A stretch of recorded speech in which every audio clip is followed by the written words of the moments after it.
याद जिसको होगा उसके लिए बहुत सरल है।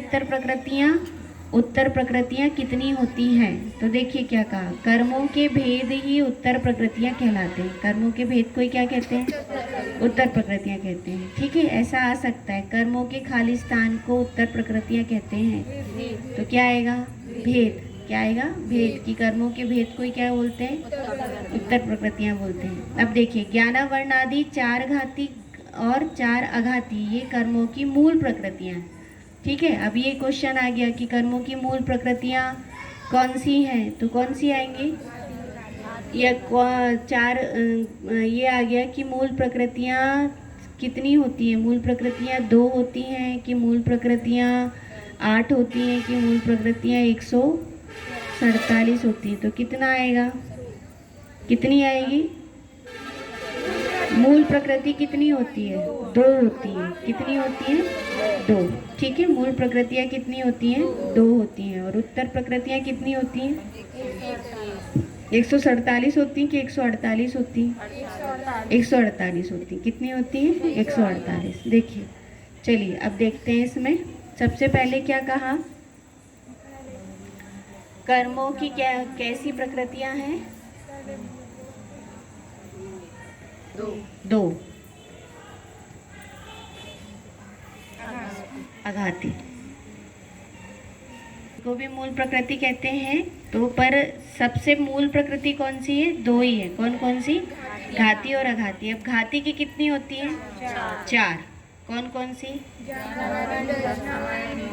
ज्ञानावरण, दर्शनावरण, मोहिनी और अंतराय।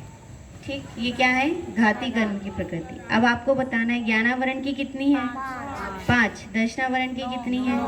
9। मोहिनी के 2 भेद, दर्शन मोहिनी और चारित्र मोहिनी। ठीक है, तो दर्शन मोहिनी के कितने हैं? 3। और चारित्र मोहिनी की कितनी है? 25। ठीक, टोटल कितनी हो गई? 28। और अंतराय की कितनी है? 5। तो ये टोटल कितनी हो गई है? इसको क्या कहेंगे? 47। घाती कर्म की प्रकृतियाँ, उत्तर प्रकृतियाँ कितनी हैं? ये उत्तर प्रकृतियाँ हैं। कौन सी प्रकृतियाँ कहेंगे इनको? उत्तर प्रकृतियाँ।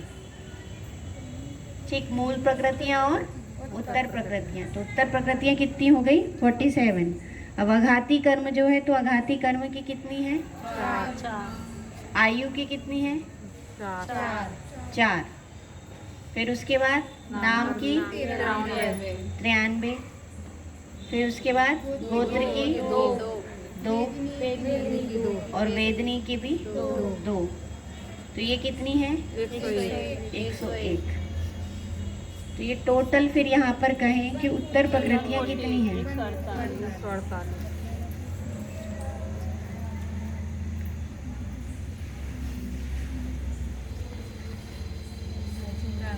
होती हैं 148। बन जाएगा, ये कठिन तो नहीं है ना? आगे चले। ठीक है, तो इसमें अब आपको क्वेश्चन कैसे आएंगे? इसके क्वेश्चन ऐसे ही आ सकते हैं। एक तो जोड़ी में आ सकते हैं। किस में आएंगे? जोड़ी में आएंगे। तो जोड़ी में कैसे आ गया कि ज्ञान, यहाँ पर दर्शनावरण दिए, इधर 9 दिया है ना, इधर चारित्र मोहिनी दिया और इधर 25 भी दिया है ना, और इधर पे दर्शन, इधर मोहिनी दिया और 28 दिया। तो क्या करोगे? चारित्र मोहिनी से कितनी है? 25। और मोहिनी से कितनी है? 28। मोहिनी की कितनी है? 28। और चारित्र मोहिनी की कितनी है? 25। ये ऐसे आ सकते हैं। और विकल्प में भी आ सकते हैं। विकल्प में आएंगे तो कैसे जाएंगे कि दर्शन मोहिनी दिया और दर्शन मोहिनी के फिर उसमें कह दिया कि कितनी है? 5 है, 9 है, 25 है कि 5 है कि 28 है। तो क्या करोगे? 28 आएगा। मोहिनी का कितने आएंगे? 28। मोहिनी की कुल प्रकृतियों को कितने कह देंगे? 28। और दर्शन मोहिनी और चारित्र मोहिनी का अलग अलग पूछेंगे तो कितना आएगा? कि वो फिर आएगी 3 और 25। ठीक है, तो ऐसे इसमें आपको समझना पड़ेगा, है ना। नाम कर्म की कितनी है? 93। नाम कर्म की कितनी है? 93। तो ऐसे क्वेश्चन पकड़ना आएंगे। ठीक है, चले आगे चलें।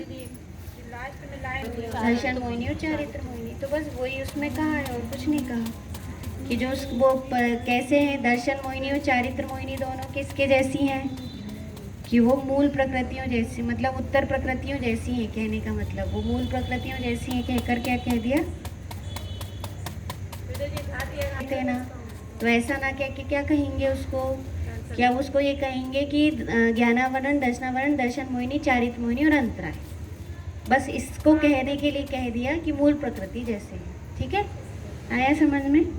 इसमें जो कहा ना कि कर्मों की मूल प्रकृति 148 है और 2 प्रकार की मोहिनी कर्म मूल कर्मों के समान है। मूल कर्मों के समान मतलब मूल जो 4 घातीय कर्म है उन जैसे ही हैं, ऐसा कहना है बस।